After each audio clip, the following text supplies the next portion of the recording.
Evolutionary Conscious Conversations. I'm sitting here with my good friend Julie Godwood, and we are renowned for our riffing on anything that comes up and having the most juicy, amazing, conscious conversations. So Julie and I decided that we'd like to have a refresher, perhaps both of us, on where we are today and what got us here, and so a little bit about our story, and with me stepping into a new podcast, it seems a perfect opportunity for Julie to prompt me to give my story perhaps, and for anybody listening to have a deeper understanding of my story. And some listeners may know a little bit about my story, but my story has evolved so much over the last 5 years that it's time for a refresher. So thank you for sitting with me today, Julie. I'm excited to hear more about your journey, and to really, I'm excited for your podcast and all of these conscious, juicy conversations that you're going to have. Thank you for inviting me to ask the questions. I'd love to start with just asking you about what life is like for you in this present moment. What's lighting you up, and how do your days rock and roll?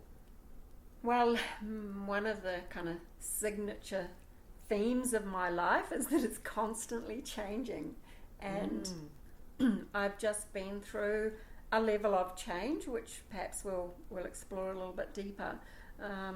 So I'm moving back into the work that I've been doing on and off over the last probably 12, 15 years around coaching and supporting other people, and looking at where I want to take that focus.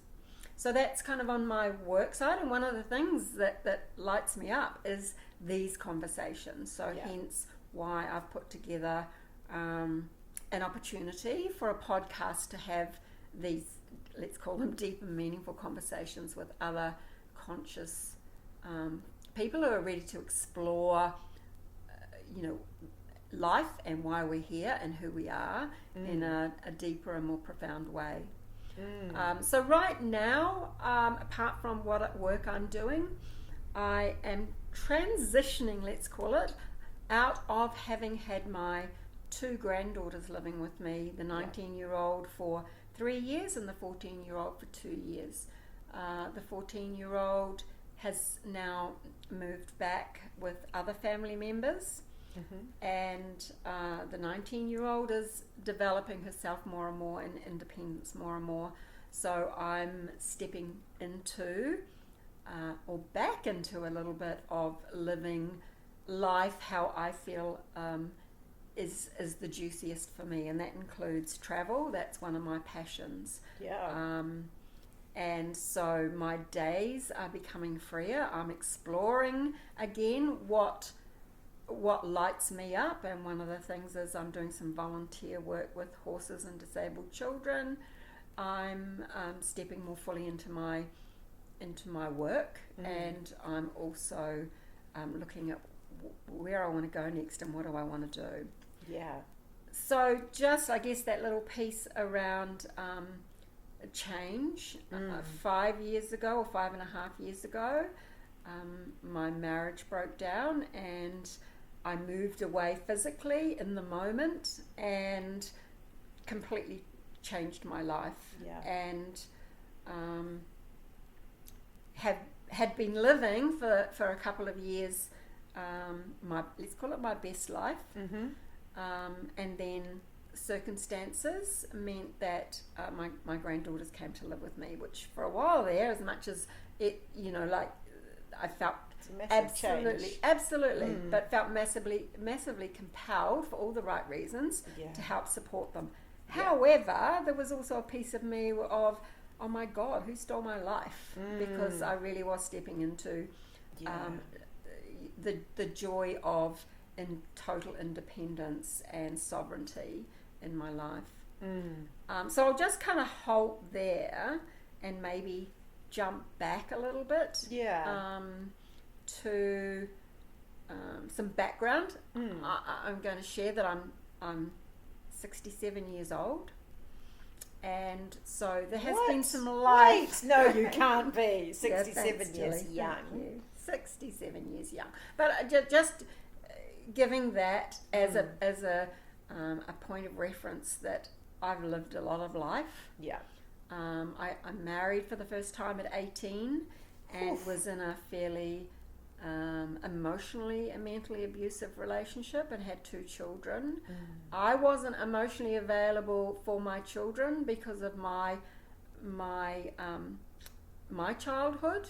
Not that it was what I would call abusive, but I hadn't seen the piece of that puzzle in that way about my childhood until probably in the last 5 years of how emotionally unavailable my mother and my father were. Yeah. And therefore, of course, I attracted an emotionally unavailable partner in my first marriage and had my children, who in their teenage years, my first marriage broke up and I moved pretty much straight away back into another emotionally unavailable. Totally different, not a controlling kind of narcissist, but definitely emotionally unavailable, but gave me a lot of the pieces that I thought I needed, going from kind of not being needed to almost over needy. Clingy. So that, and clingy, yeah. So that's just a little bit of background. And so my children had a lot of gaps in their childhood, and both my children went on to experience, let's call it acute addiction issues. So that's been a kind of a central point in my life, moving into my second marriage and dealing with that and all the balls in the air and being the person to kind of save and rescue everybody. You know, I've often, in past times, I've coached other women, mothers and partners of children in addiction. And I used to, you know, quite openly put my hand up and say if there was a gold medal for enabling, I would have won it probably, I don't know how many years in a row. Right. So that this was really very much a part of me feeling the responsibility for everybody in my life. Can I just take a sacred pause just for a moment? Absolutely. There, just to say that's all very huge. And getting married at 18, a physically, mentally, emotionally abusive husband, having a good childhood but not a childhood where you're emotionally supported, having 2 children, going from one marriage very quickly into the second marriage where again he was emotionally unavailable, and having 2 children go through the journey of addiction and really understanding how the enabling piece, the rescuing piece, this is also very huge. And then also the piece where you've had your grandchildren stay with you. Whew. Yeah, and thank you for that wrap up, because it's like that was that succinctly really put it together. Yeah. And just honouring your journey and your wisdom and what you've been through. Thank you. And how you've transformed it. Yeah. Because we could all become victims of all of that. Absolutely, and of course I was for a long time. I know someone said to me, well, you have choices, you know, you can leave your marriage or you can do this, but I didn't feel I had a choice. Yeah. That I was locked in. Right. So that kind of victim piece was very real, although of course I didn't see it as that at the time. So but also you may not have felt that you had a choice. No, at that like time. 2 children and being so young, and Yep. I imagine not really having financial. Well, I'll add in a little piece which was like kind of catalyst to me realizing, and I think everything very quickly went downhill when my first husband and I purchased a large business and borrowed a huge amount of money. And the same week I found out that he'd been having an affair. Whoa, So yeah, I just like just as in the claws that I felt were in me and keeping me locked in, felt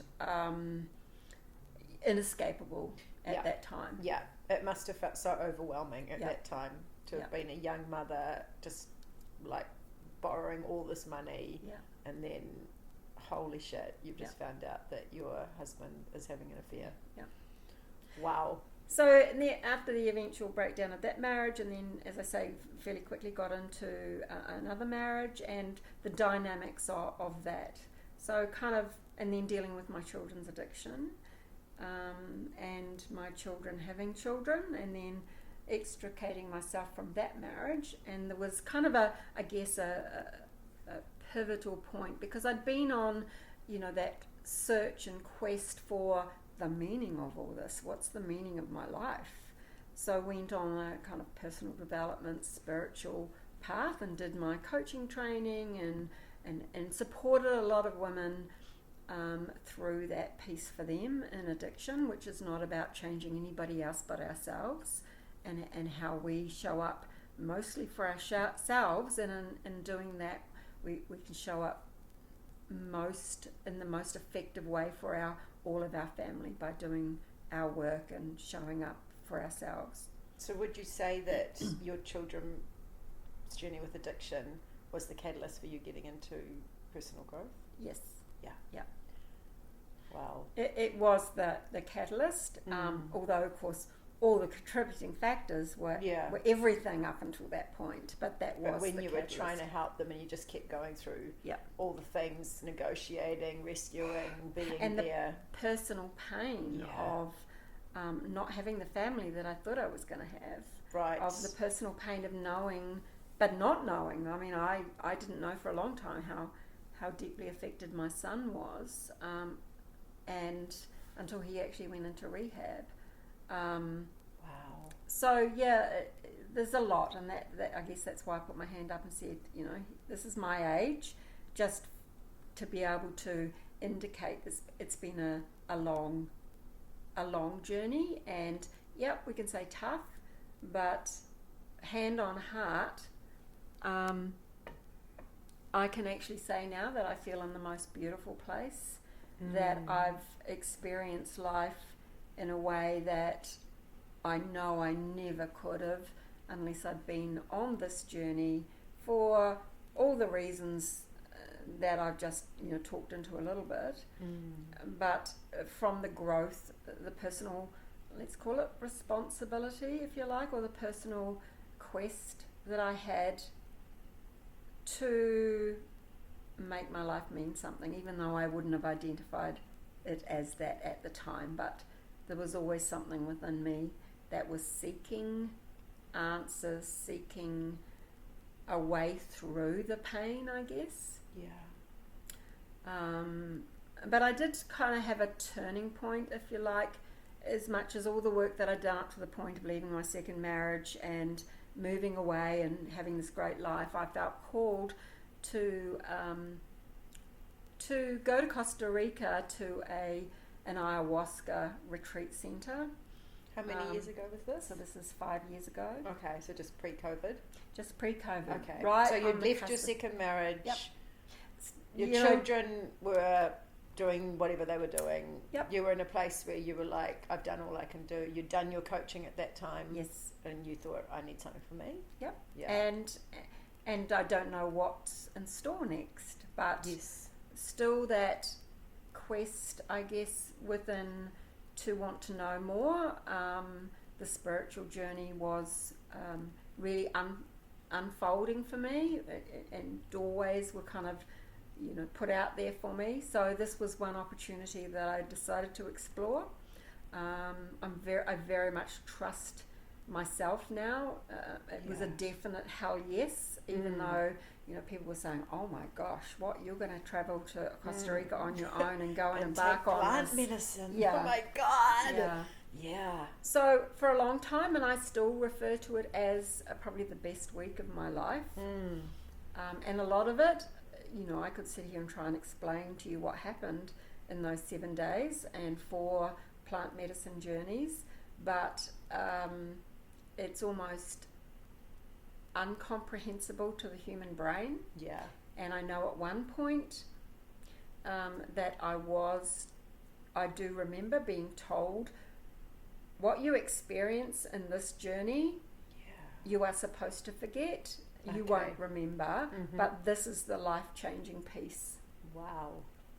So I came back from arrhythmia and had, just the whole setup of how things unfolded for me, that I was in lockdown in this beautiful home, somebody else's home, that I was house sitting right on the water, and I just had the best time. I'm still kind of, let's call it high on whatever even consciously I didn't know about, but what I had been given in those experiences. And then what has kind of unfolded. So I ended up going on after that period of time, living my best life, buying a new home, traveling some more. And then, It was just all too easy, wasn't it? Yeah, it's like I finally am here. And then circumstances changed for my daughter, and that meant that I was called to have my granddaughters live with me. So as I think I mentioned, I'm now feeling I was living my best life, and I'm now, what's going on? I've had this best life stolen. So from that point until today, I feel I've had the most growth in the last 3 years, particularly the last 2 years. And we've talked about this quite a bit, how rhythmia sort of set the scene, but then life made you integrate the pieces. And I think this has been the reason that has been so profound, and the reason why I feel, and it's my own evidence of, we can have these shifts, we can go to workshops, we can be doing spiritual whatever, and we can get the aha moments, but it's what we do when we come back into our everyday lives that is the difference between having the transformation that we've been looking for, so that we can have that internal peace and freedom that most of us have been seeking our whole lives. Yeah, like how do we actually bloom where we're planted? Absolutely. Do you like that segue? Thank you. Yeah. I'll have you interview me again. It's the name of your... Yep, it is about bloom where, it's almost like from where we're planted. Because often we can not, I didn't want to of course I love my granddaughters, mean everything to me. Of course. But there was a part of me that I didn't ask for this. Yeah. What's going on? I thought haven't I done enough work? Haven't I experienced enough? Yeah.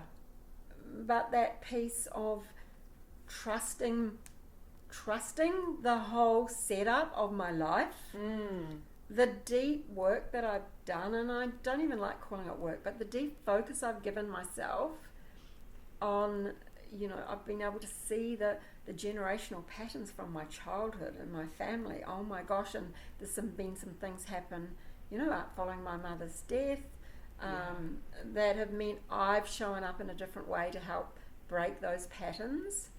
There's been the profound visibility I gave to who the parent I was when I was bringing up my children, and that could have kind of re-traumatized me in that I could say I was a terrible parent, and in the ways that I might have emotionally neglected my own children. And of course it's kind of no wonder they turned out to be drug addicts, and I'm serious about that. But being able to see that and make those shifts within myself and love myself regardless of all that has happened, and be able to support my grandchildren in a different way. I see now that the level of patterns that have been broken because of the focus that I've given to what shows up for me, how I'm triggered, how I'm can re-traumatize myself if I'm not mindful, that has shifted everything. Yeah. And, you know, like I have a strong spiritual conscious foundation to my life, and if I didn't have that to come back to about what I believe, about why we're here, what happens when we leave here, you know, the contracts that we arrive on this journey with, that my children and my grandchildren chose me and I chose them, and you know, the way I can close my eyes and visualize and see how this is all played out perfectly, the setup and how the universe sets everything up. But of course, we've got that free will to make our own changes, take our own responsibility, not from a judgment perspective, but from a loving, I'm ready to shift beyond this. I'm ready to, you know, for me right now, it's like ready to move back into living my best life. Not that I wasn't when my grandchildren were there, but that aspect of my let's call it my earth schooling, it has completed. And I don't know what's ahead, but I know I'm ready for whatever. But it's now also my responsibility to co-create with the universe my best life, and I have the ability to do that. Just walking beside you as a friend through this process of your grandchildren coming to live with you, the thing that I really saw within you was your ability to be present to what was, and to really go within and look at your own triggers. And you know, there's nothing like having people living in our space, especially family, to bring things up. And it feels like Rhythmia was like a potent starting point, but life gave you the PhD of the integration piece. And I love that you have that wisdom that you can share with others, because it's such a lived experience. It's not theory, it's full on transmission of how can you be present when things are not necessarily perfect. Absolutely. And how can you be surrendered to life just as it is. And you were such a template for that you just were surrendering into each moment and looking for the jewels within what was happening. Thank you for that. And what's happening with your business now, like what you're actually doing in coaching, because obviously you've moved on from coaching the addiction and that realm, so now you're really, can you tell us a bit more about who you're really working with and what you feel you've got to share?